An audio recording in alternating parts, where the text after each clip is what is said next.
Rod Smith, co-founder Helping Hands for Freedom.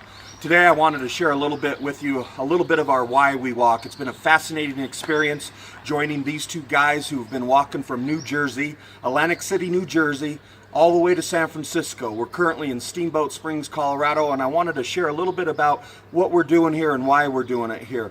Over here to my left is our board chairman, David Roth, who 3 years ago with our CEO, Darren Fishburne, came up with this idea to walk across the country and make a commitment to serve our military families.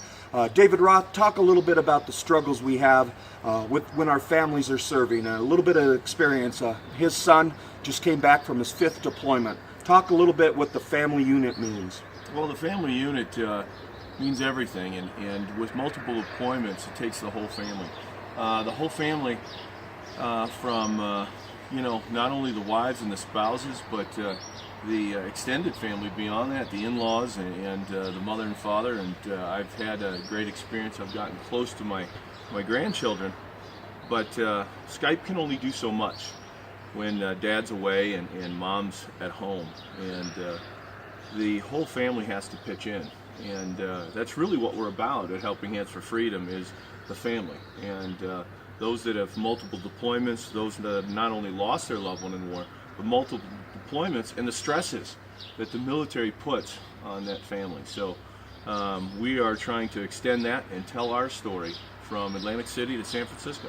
And part of building the House of Healing involves these Gold Star families, but we're also focused on helping these veterans suffering from PTSD and trying to reduce the suicide rate that are challenging our military.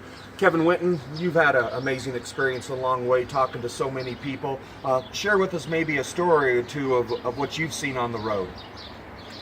Well, as David mentioned, there's two parts. You've got the soldiers who have come back, and you sit at the American Legions and the VFWs, and they tell their stories.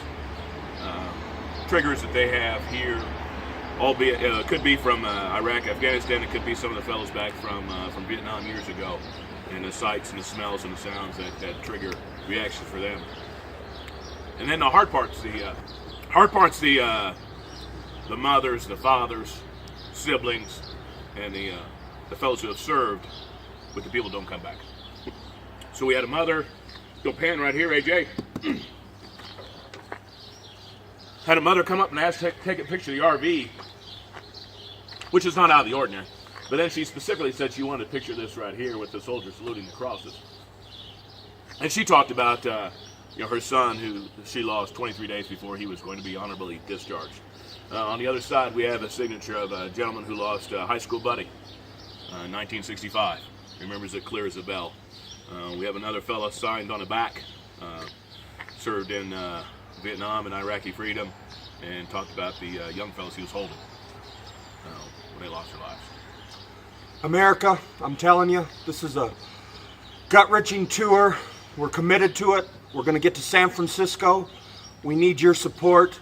Helping Hands for Freedom, Route for the Brave, thank you. And please say a prayer for us and all the families we represent. Thank you.